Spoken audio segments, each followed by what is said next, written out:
Pagi hari ini kita akan membaca firman Tuhan serta merenungkannya. Mari kita membuka firman Tuhan. Alkitab kita, ini firman Tuhan tidak asing lagi bagi kita. Matius pasal yang ke-6.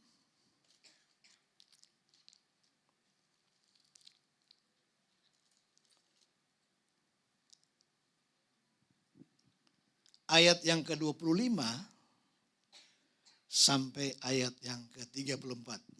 Mari kita bangkit berdiri saudara. Kita kalau tidak keberatan ya, kita akan bergantian membacanya. Saya akan membaca di dalam ayat 25 dan saya minta kesediaan saudara di ayat yang ke-26. Kita bersaut-sautan saudara. Ya, puji Tuhan. Kita mulai ya.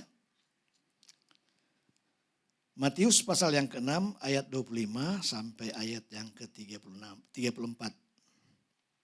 Ayat yang ke-25. Karena itu aku berkata kepadamu, janganlah khawatir akan hidupmu, akan apa yang hendak kamu makan atau minum. Dan janganlah khawatir pula akan tubuhmu, akan apa yang hendak kamu pakai. Bukankah hidup itu lebih penting daripada makanan, dan tubuh itu lebih penting daripada pakaian?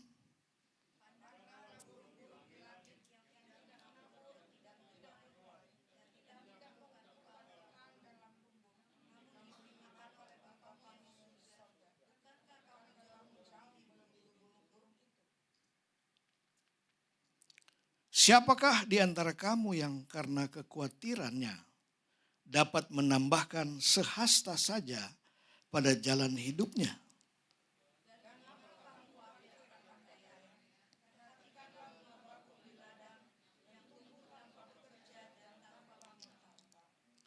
Namun aku berkata kepadamu, Salomo dalam segala kemegahannya pun tidak berpakaian seindah salah satu dari bunga itu.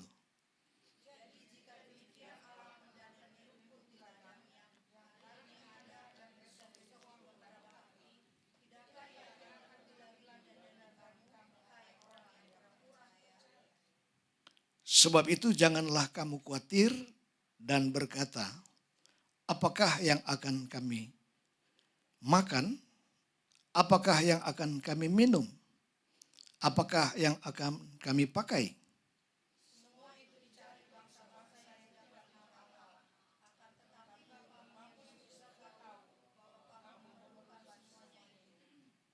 Tetapi cari dahulu kerajaan Allah dan kebenarannya, maka semuanya itu akan ditambahkan kepadamu.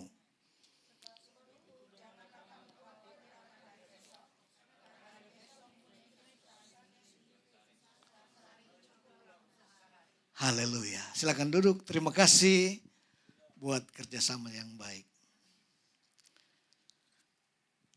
Saudara-saudara, siapa yang tidak khawatir di sini? Apalagi sekarang ini lagi musim khawatir ya. Di mana-mana banyak orang khawatir, banyak orang takut, banyak hal yang negatif yang sedang terjadi di hari-hari ini. Tetapi Tuhan ingin supaya kita ini tidak perlu khawatir. Ya, khawatir, takut itu wajar, tetapi jangan kita ketakutan. Haleluya. Maka Tuhan memberikan jalannya bagi kita untuk mengatasi persoalan-persoalan ini.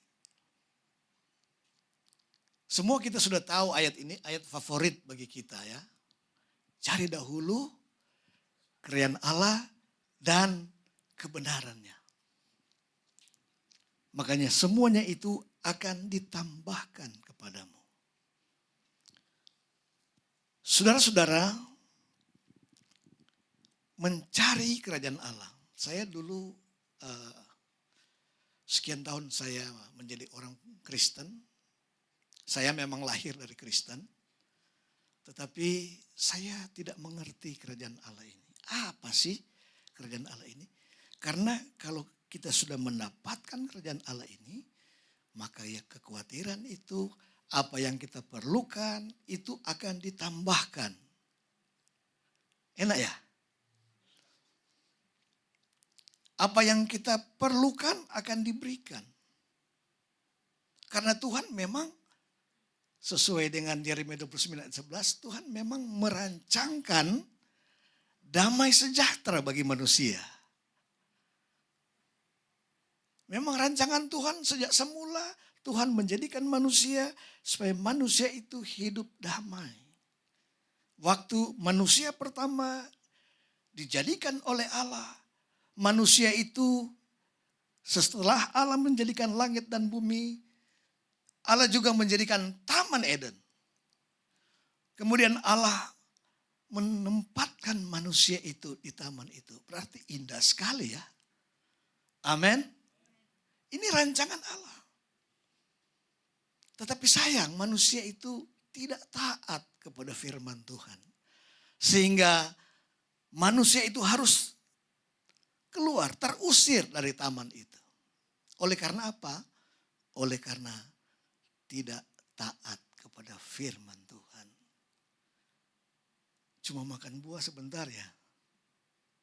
Makan buah. Sebentar doang saudara. Tapi akibatnya mereka harus terusir dari taman itu. Bahkan manusia harus mengalami kematian. Haleluya. Jadi betapa konsistennya firman Tuhan. Tidak boleh, tidak harus. Nggak ada tawar-menawar. Amin. Tegas. Karena dia Allah yang tidak berubah. Haleluya. Nah saudara, saya mau berbicara tentang kerajaan Allah itu. Ada banyak orang Kristen yang belum menemukan kerajaan Allah itu. Saya pernah bertanya kepada gembala saya, Pak Pendeta, apa sih itu kerajaan Allah itu? Di mana saya harus cari kerajaan Allah itu? Kalau dia ada di tempat siara ya kita ke sana ya. Di Israel lah. Tapi di sana juga nggak ada kayaknya. Di mana sih kerajaan Allah itu? Di gereja? Saya nggak pernah lihat bentuk kerajaan Allah itu. Karena kepolosan saya, ketidakmengertian saya. Karena saya merindukan supaya apa yang kita butuhkan, apa yang dicari oleh bangsa-bangsa itu diberikan kepada saudara dan saya. Amin. Maukah saudara menerima itu? Hari ini Tuhan mau memberikan kepada kita. Tetapi kita harus mengerti. Saudara-saudara, susah-susah gampang. Coba kita bandingkan dulu dengan Yohanes pasal 3. Bagaimana kerajaan Allah itu? Kita akan membaca di dalam Yohanes pasal 3. Ayat pertama sampai seterusnya. Sampai ayat yang ke-7 saya. Ya, begini bunyi firman Tuhan. Adalah seorang Farisi yang bernama Nikodemus. Seorang pemimpin agama Yahudi. Ia datang pada waktu malam kepada Yesus dan berkata, Rabi, kami tahu bahwa engkau datang sebagai guru yang diutus Allah. Sebab tidak ada seorang pun yang dapat mengadakan tanda-tanda yang engkau adakan itu, jikalau Allah tidak menyertainya. Ayat yang ketiga. Yesus menjawab, katanya, Aku berkata kepadamu, sesungguhnya jika seorang tidak dilahirkan kembali, ia tidak dapat melihat kerajaan Allah. Seorang pemimpin agama Yahudi, seorang guru besar, pakar Alkitab barangkali ya. Dia tanya kepada Yesus.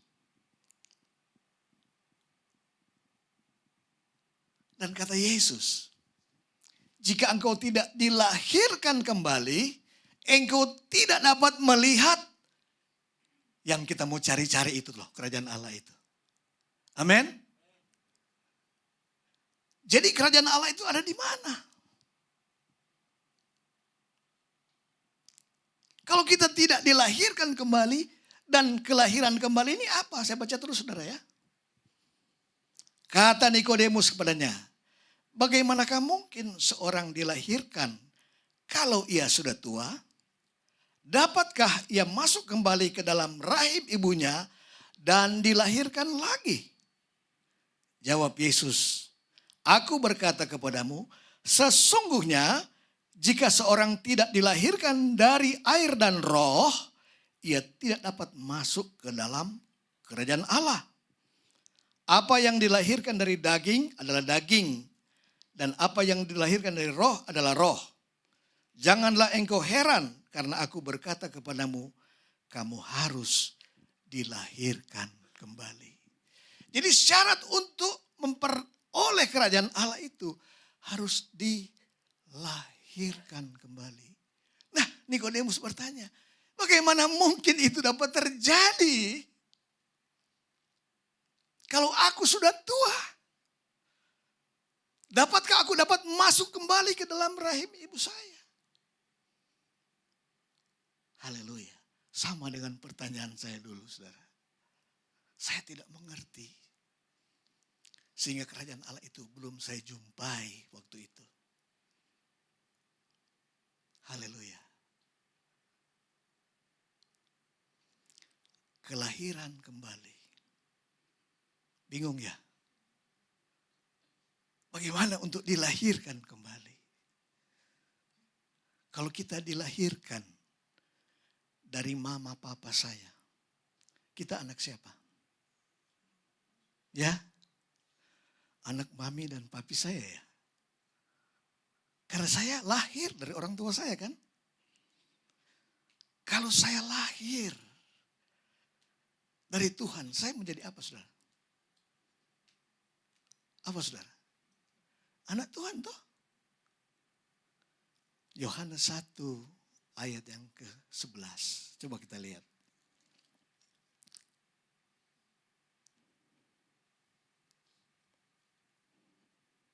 Ayat yang ke-12.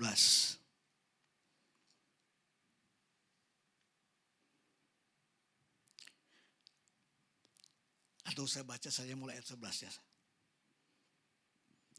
Ia datang kepada milik kepunyaannya, tetapi orang-orang kepunyaannya tidak menerimanya. Menolak ya. Tetapi ayat 12. Semua orang yang menerimanya diberinya kuasa, ulangi, tetapi semua orang yang menerimanya diberinya kuasa menjadi anak-anak. Kalau saudara jadi anak Allah, berarti saudara lahir dari mana? Ya? Dari Allah. Semua orang yang menerimanya. Haleluya. Jadi untuk memperoleh kerajaan Allah yang pertama kita harus lahir menjadi anak Allah. Bagaimana caranya?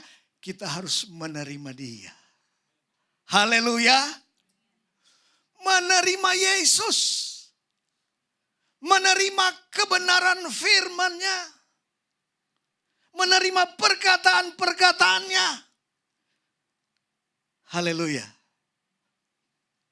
Dan menjadi pelaku-pelaku firman Tuhan. Dengan kata lain apa? Menerima Yesus itu menerima yang baru. Yang lama buang.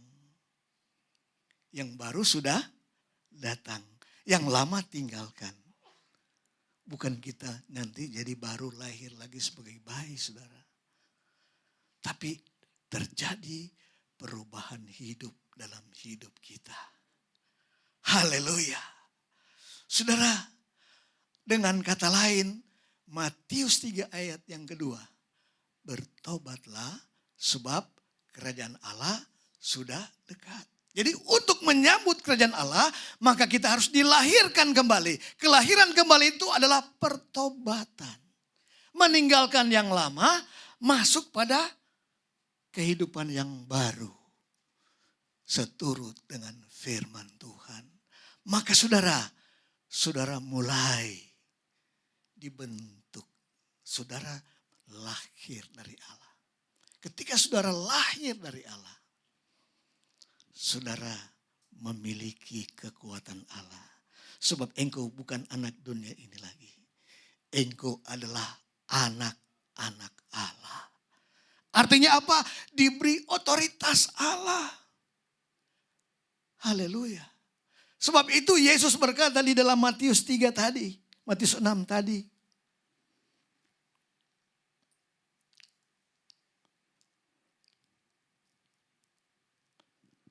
Bahwa kita menjadi anak-anak Bapa. Kalau kita sudah menjadi anak Bapa, karena dikatakan Bapa di surga mengetahui itu. Kita menjadi anak Bapa, kita menjadi anak Allah. Apa? Ada seorang bapa yang jika anaknya minta telur dikasih kalajengking? Nggak ada ya?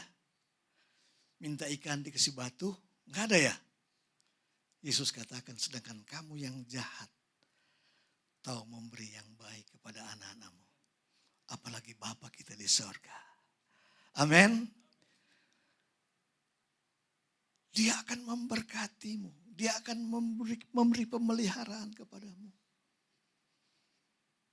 Tetapi cari. Kerajaan Allah itu harus dicari, harus diupayakan, harus didapatkan.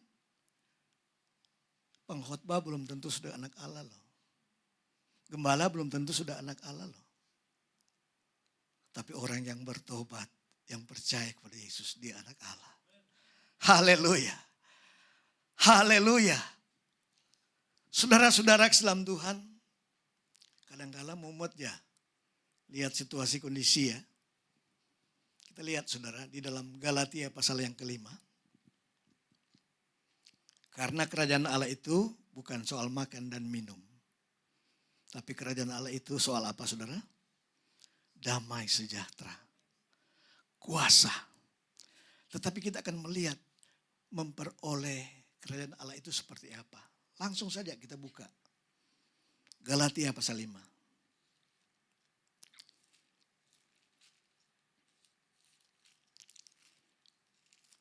Supaya kita ngerti. Karena ini firman Tuhan. Ini turun dari surga. Amin. Percaya saudara? Yang menyampaikan ini orang dari surga yang namanya Yesus. Dia tahu persis keadaanmu. Dan dia tahu persis bagaimana memulihkan engkau. Haleluya. Galatia pasal 5 saudara.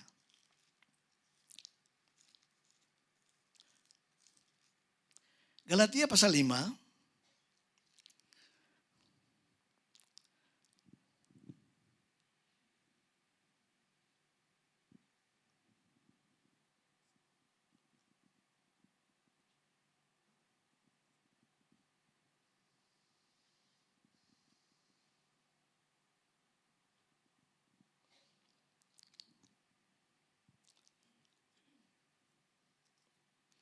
Ayat yang ke-19 mulai.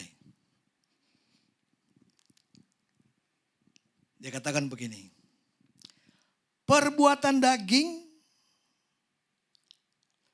telah nyata.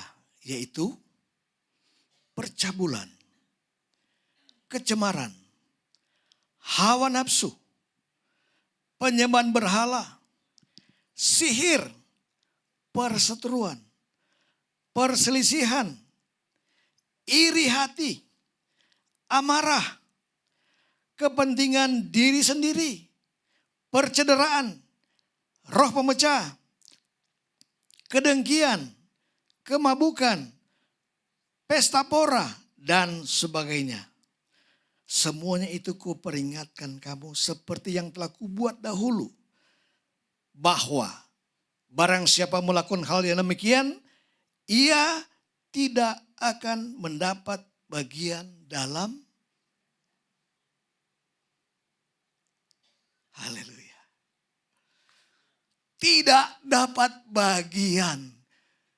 Banyak orang ingin mencari kerajaan Allah, ingin menikmati berkat ini, tetapi masih dia hidup seperti ini. Nggak mau dirubah oleh firman Tuhan.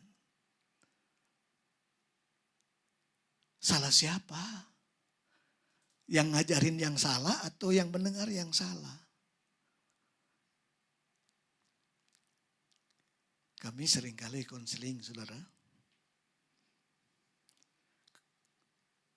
Kadang-kadang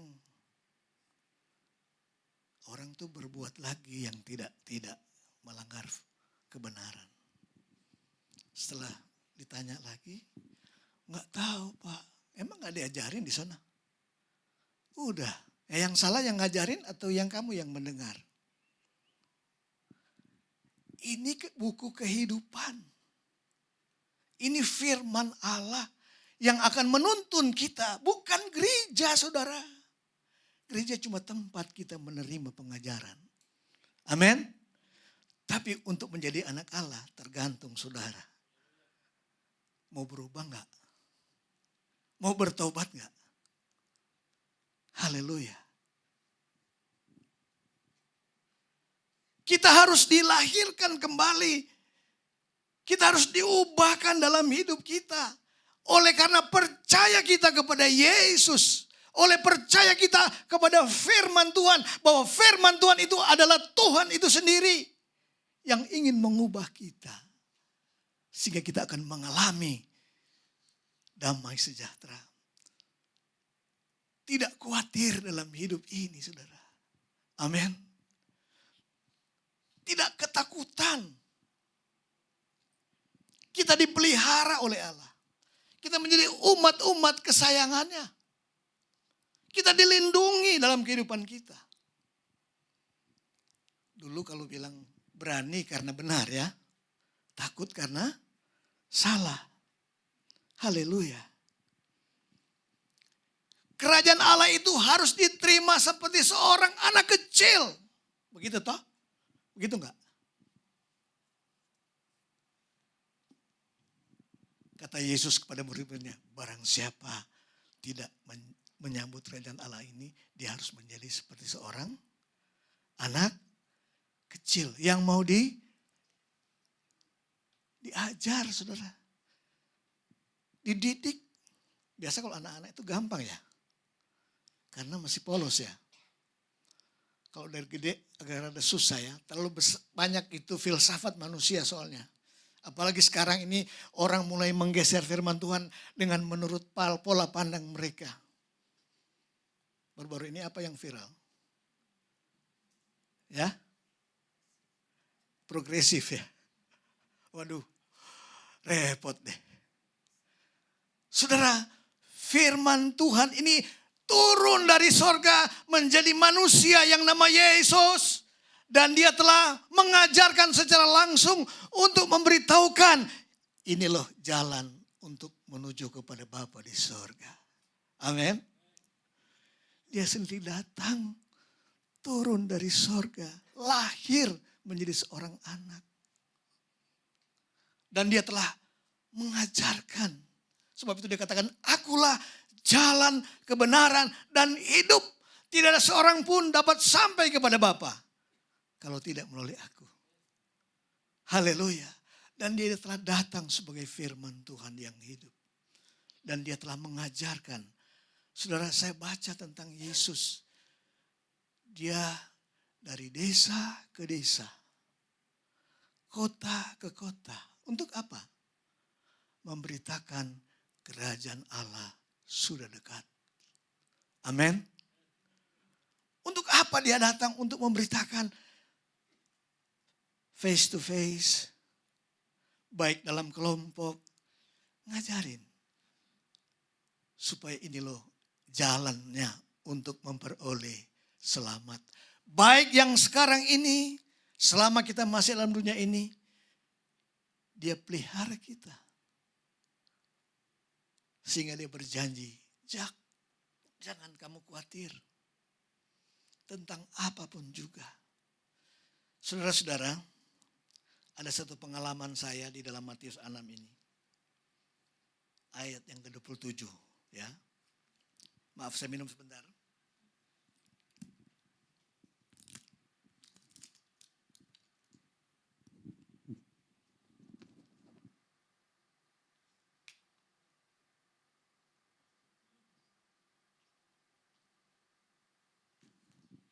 Matius 6, kita kembali ke dalam ayat pertama kita, saudara.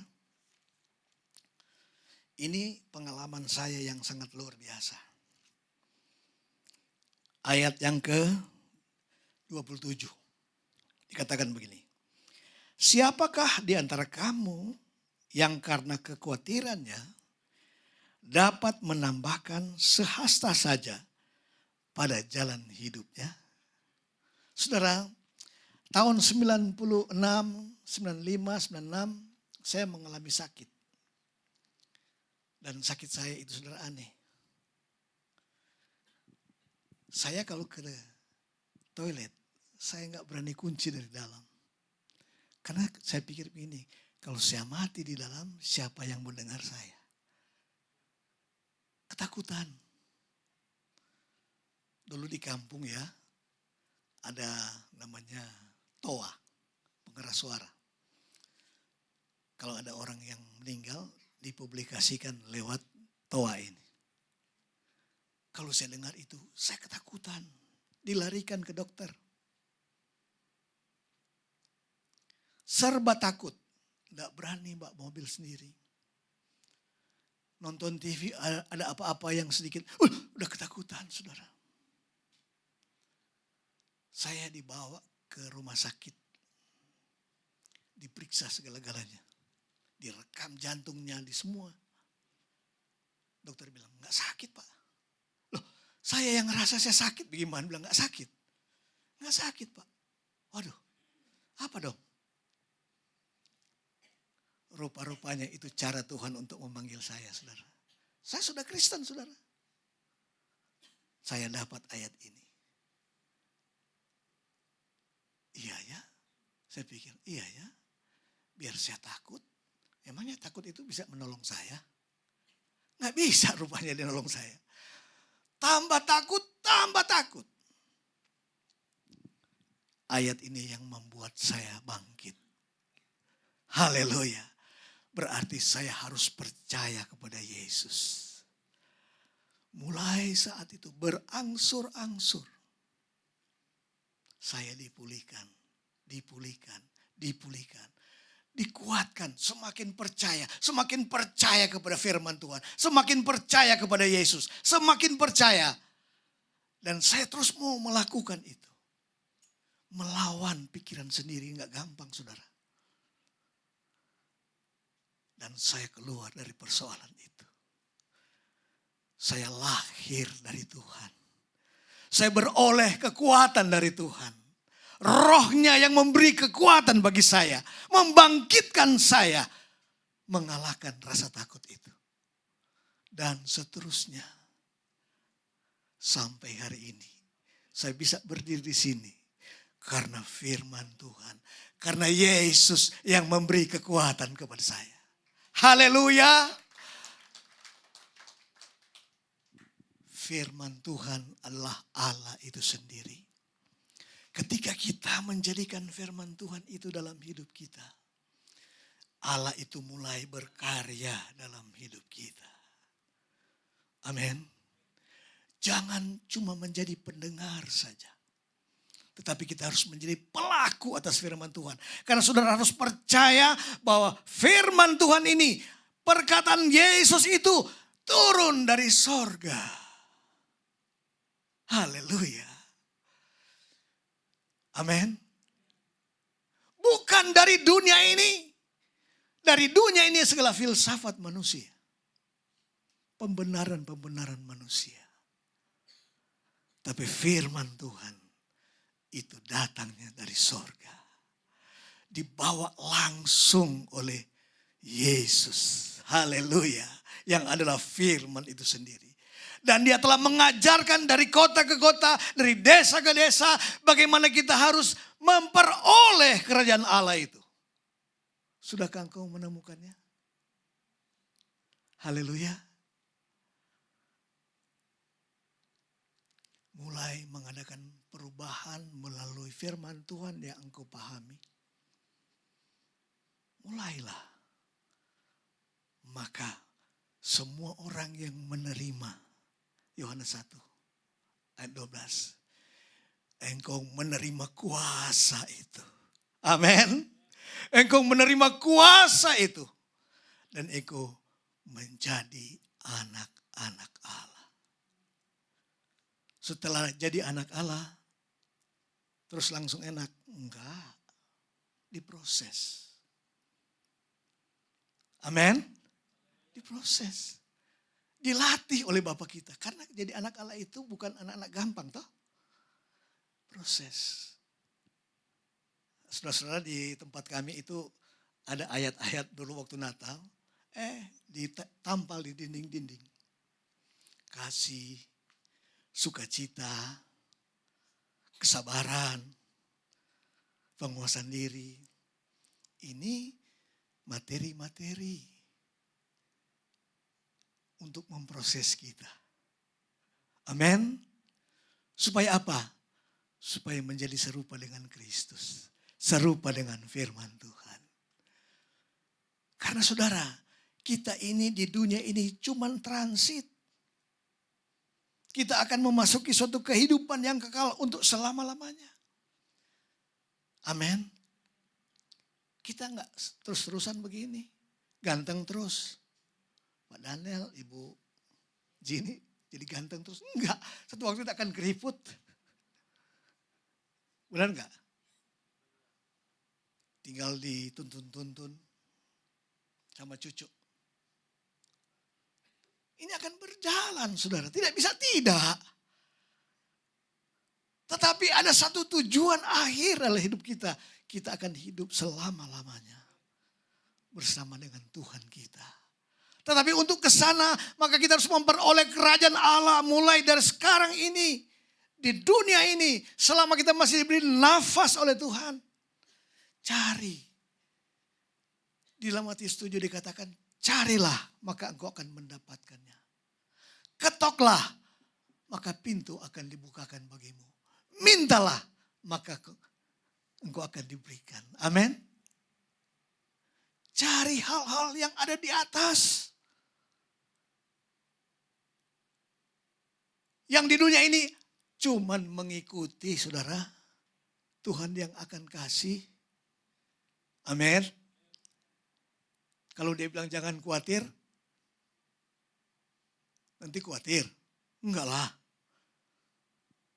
Dia Allah kita yang penuh kasih. Firman-Nya ya dan amin. Firman Tuhan tidak berubah. Yesus Kristus tidak berubah. Dahulu, sekarang, dan akan selama-lamanya. Tidak akan berubah. Pasti. Haleluya. Kita bersyukur kita boleh mengenal Yesus. Dia boleh datang.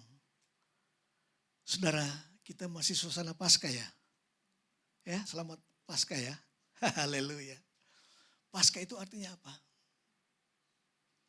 Karya penyelamatan Yesus sudah selesai. Beres. Kita yang harus mengikuti itu. Kalau Yesus mati, kita juga harus mati. Kalau dia bangkit, kalau mau bangkit bersama dengan Yesus, kita juga harus mati dan bangkit. Mau bangkit bersama dia tidak mati, nggak bisa. Amin.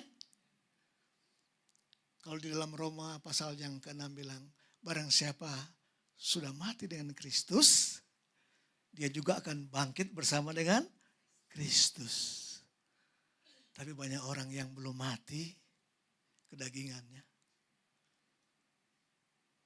Bukan mati beneran, saudara, di peti. Matikanlah dalam diri kita. Atau bertobat. Supaya kalau Yesus bangkit, kita juga nanti bangkit, saudara. Itu janji Tuhan bagi kita. Haleluya. Waktunya sudah dekat, saudara. Sudah sangat dekat kalau kita melihat situasi dunia ini. Jangan lagi kita berlambat-lambatan. Seperti istri Lot tinggal ditarik sama malaikat. Tapi dia noleh juga ke belakang. Jadi tiang garam, saudara. Gereja yang sebenarnya itu adalah diri kita sendiri. Haleluya. Kitalah yang harus bangkit. Karena Yesus telah mati bagi kita. Amin. Bangkitlah, jadilah terang. Berarti kegelapan sudah tidak ada lagi. Ketika kita menjadi terang, kegelapan sudah ditinggalkan. Yang lama sudah berlalu, yang baru itu sudah datang. Kita harus menjadi manusia yang baru. Itulah kerajaan Allah itu yang akan kita nikmati dalam kehidupan kita. Selama kita masih dalam dunia ini, Tuhan tidak akan pernah sekali-kali meninggalkan kita.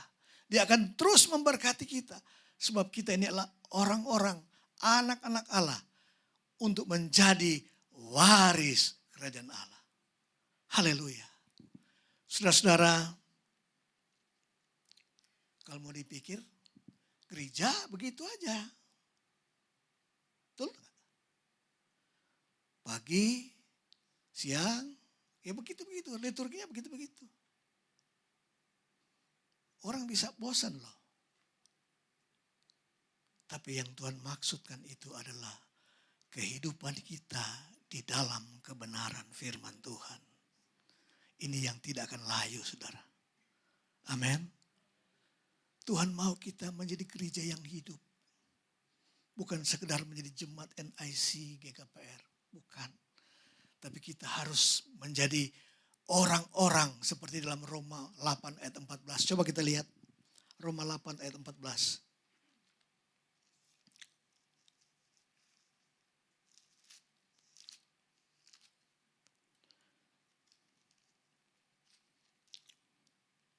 Roma 8 ayat 14. Sebab semua orang yang dipimpin Roh Allah adalah anak Allah.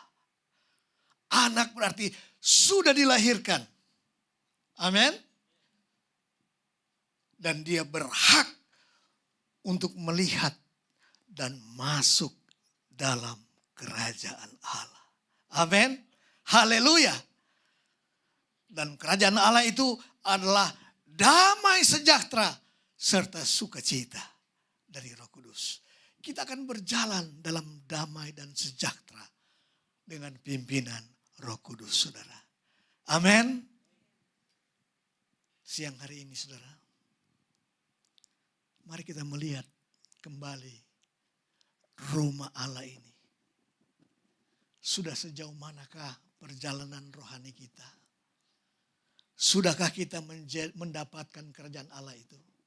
Kalau belum, masih ada waktu bagi kita. Masih ada kesempatan bagi kita. Untuk supaya kita menjadi baru di dalam Tuhan. Supaya kita mendapatkan kerajaan Allah itu. Yang mempunyai berbagai-bagai janji-janji Allah. Bunga di ladang dia hiasi. Ya. Apalagi jangan kamu khawatir tentang pakaian, makanan, minuman, apapun itu. Itu sudah disediakan oleh Bapa kita yang di sorga. Amin. Tuhan Yesus memberkati kita. Amin. Haleluya. Puji Tuhan, saudara.